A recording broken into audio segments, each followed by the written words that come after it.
Hi hello ನಮಸ್ತೆ. ನಾನು ನಿಮ್ಮ ಪ್ರೀತಿಯ ಗುಂಡ್ಲುಪೇಟೆ ಮಹೇಂದ್ರ ಡ್ರೈವರ್.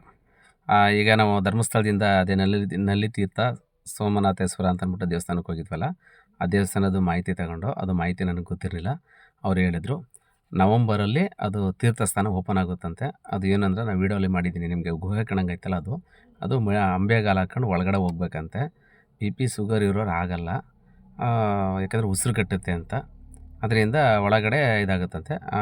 ತಲಕಾಡಲ್ಲಿ ಉಗಮ ಆಗುತ್ತಲ್ಲ ನೀರು, ಇಲ್ಲಿಂದ ಇದಾಗುತ್ತೆ ಅಂತ ಹೇಳ್ತವ್ರೆ ಅವರು.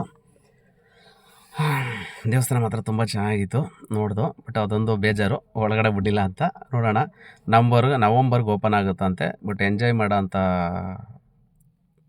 ಪ್ರತಿಯೊಬ್ಬರೂ ಅಲ್ಲೋಗಿ ನೋಡ್ಬೋದು ದೇವಸ್ಥಾನನ. ನವಂಬರು, ಡಿಸೆಂಬರು 6 ತಿಂಗಳಲ್ಲಿ ಇರುತ್ತಂತೆ. ನವಂಬರ್, ಡಿಸೆಂಬರ್, ಜನವರಿ, ಫೆಬ್ರವರಿ, ಮಾರ್ಚ್, ಏಪ್ರಿಲ್ ಗಂಟನೂ ಅದು ಇರುತ್ತೆ. ಅದು ನವಂಬರಿಂದ ಓಪನ್ ಆಗುತ್ತಂತೆ. ನವಂಬರ್ ಓಪನ್ ಆಗುತ್ತೆ, ಬರೋರು ಹೋಗಿ ನೋಡ್ಬೋದು. ಎಲ್ಲಿಂದ ಅಂತಂದರೆ ಧರ್ಮಸ್ಥಳದಿಂದ 70 ಕಿಲೋಮೀಟ್ರು ಅದು ನಲ್ಲಿ ತೀರ್ಥ ಸೋಮನಾಥೇಶ್ವರ ಅಂತಿರೋದು. ಕಟೀಲಿಂದ 8 ಕಿಲೋಮೀಟ್ರು. ಈ ಕಟೀಲಾದಮೇಲೆ ನಾಡೋಡಿ ಅಂತ ಸಿಗುತ್ತೆ ನೋಡಿ. ಈಗ ನಾವು ಕಟೀಲಿಗೆ ಬಂದು ಕಟೀಲಿಂದ ನಾವು ಕೆಳಗಡೆ ಇಳಿತೀವಿ, ಇಳಿದಾಗ ಒಂದು ಸರ್ಕಲ್ ಸಿಗುತ್ತೆ, ಅಲ್ಲೇ ಯೂಟರ್ನ್ ನೋಡ್ಕೊತಂದ್ರೆ ನಾಡೋಡಿ ಅದ್ರ ಪಕ್ಕದಲ್ಲೇ ಹೋಗುತ್ತೆ ರೋಡು. ತುಂಬ ಚೆನ್ನಾಗಿದೆ ದೇವಸ್ಥಾನ. ಯಾರು ಹೋಗೋರಿದ್ರೆ ಕಟೀಲಿಂದ ಹೋಗ್ಬೋದು, ಇಲ್ಲ ಧರ್ಮಸ್ಥಳದಿಂದ ಬಂದರೆ ಅದನ್ನು ನೋಡ್ಕೊಂಡು ಕಟೀಲಿಗೆ ಬರ್ಬೋದು. ನೆಕ್ಸ್ಟು ಈಗ ಕಟೀಲಿಗೆ ಬಂದಿದ್ದೀವಿ. ಈ ಕಟೀಲು ದೇವ್ರ ದರ್ಶನ ಮಾಡ್ಕೊಂಡು ಅಪ್ಲೋಡ್ ಮಾಡ್ತೀನಿ ನೋಡಿ ಫ್ರೆಂಡ್. ಈಗ ನಾವು ಧರ್ಮಸ್ಥಳದಿಂದ ನಲ್ಲಿ ತೀರ್ಥ ಸೋಮನಾಥೇಶ್ವರ ಅಂತ ಅಂದ್ಬಿಟ್ಟು ಒಂದು ದೇವಸ್ಥಾನ ಇದೆ, ಅಲ್ಲಿಗೆ ಬಂದಿದ್ದೀವಿ. ಇದು ಬಂದು ಧರ್ಮಸ್ಥಳ ಮೂಡುಬಿದಿರೆ ಆಳಿವಾಸ ಐತಲ್ಲ, ಅಲ್ಲಿಂದ ಇಲ್ಲಿಗೆ 70 ಕಿಲೋಮೀಟ್ರ್ ಆಗುತ್ತೆ ಧರ್ಮಸ್ಥಳದಿಂದ. ದೇವಸ್ಥಾನ ತುಂಬ ಚೆನ್ನಾಗಿದೆ. ಈಗ ಹೋಗ್ತಾ ಇದ್ದೀವಿ. ನಾನು ಇದೇ ಫಸ್ಟ್ ಟೈಮ್ ಬಂದಿರೋದು. ನೋಡೋಣ ದೇವಸ್ಥಾನ ಹೆಂಗೈತೆ ಅಂತ. ಬಟ್ ಇನ್ಸ್ಟಾಗ್ರಾಮ್ಲಿ ನೋಡಿದೆ, ತುಂಬ ಚೆನ್ನಾಗಿತ್ತು ದೇವಸ್ಥಾನ. ನೋಡೋಣ. ಧರ್ಮಸ್ಥಳದಿಂದ 70 ಕಿಲೋಮೀಟ್ರು, ಮೂಡುಬಿದಿರೆಯಿಂದ 8 ಕಿಲೋಮೀಟ್ರು.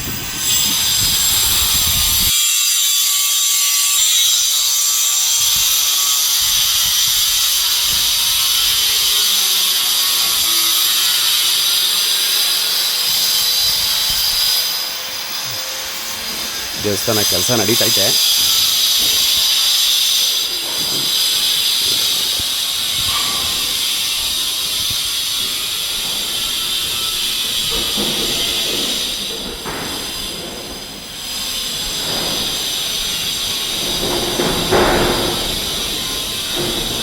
ಹೊಸ ದೇವಸ್ಥಾನ.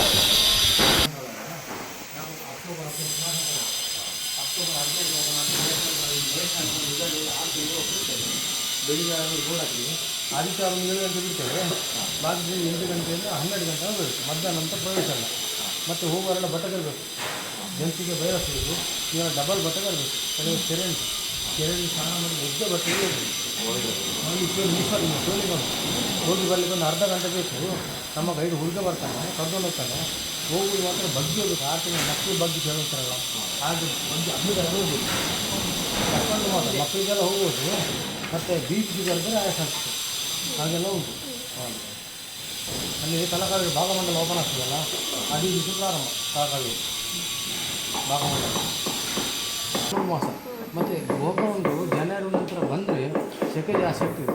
ಸೆಕೆ ಜಾಸ್ತಿ ಆಗ್ತದೆ, ಉಸಿರಾಟಕ್ಕೆ ತೊಂದರೆ ಇದೆಲ್ಲ ವಿಷಯ ಆಗ್ತದೆ. 3 ಆ ರೀತಿ ಬರುವಿದ್ದರೆ ನವಂಬರ್ ಡಿಸೆಂಬರಲ್ಲಿ ಬನ್ನಿ. ಕಾರ್ತಿಕ ಮಾಸ ಮತ್ತು ಧನುರ್ಮಾಸ.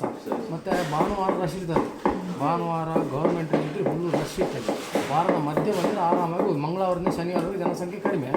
ಆ ರೀತಿ ಇದು ಜಾಬಾಲಿ ವಿಷಯ ಅಂತ ಕಾಶಿಯಿಂದ ಬಂದು ಕೂತ್ಕೊಂಡು ಗುಹೆ ಒಳಗೆ ಜಾಬಾಲಿ ವಿಷಯ ಅಂತ ಕಾಶಿಯಿಂದ ಬಂದು ಗುಹೆ ಒಳಗೆ ತಪಸ್ ಮಾಡಿ ಕೂತ್ಕೊಂಡು ಜಾಬಾಲಿ ವಿಷಯ ಅಂತ ಕಾಶಿಯಿಂದ ಬಂದು ಗುಹೆ ಒಳಗೆ ತಪಸ್ ಮಾಡಿ ಕೂತ್ಕೊಂಡು ಸ್ಥಳ.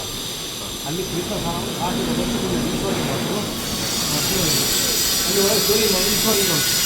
ಮತ್ತು ಹೋಗೋ ಸಣ್ಣ ನದಿ ಉಂಟು, ನದಿಯಿಂದ ಬಂದು ಹೋಯಿತು. ಲಾಸ್ಟಿಂದ ತೀರ್ಥ ಗುಂಡು ಉಂಟು.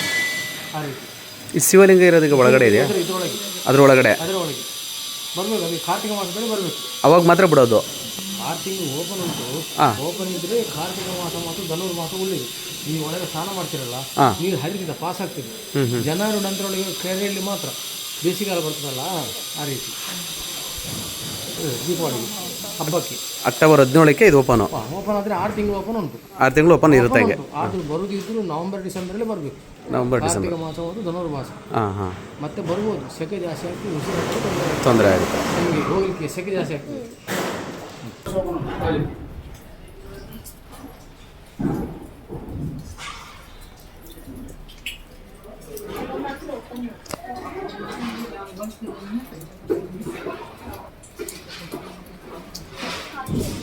ಒಂದು ಸುತ್ತು ಬಂದು ನಂತರ ಸೇ ಕೊಡ್ತಾರೆ ಸುತ್ತು ಬಂದು.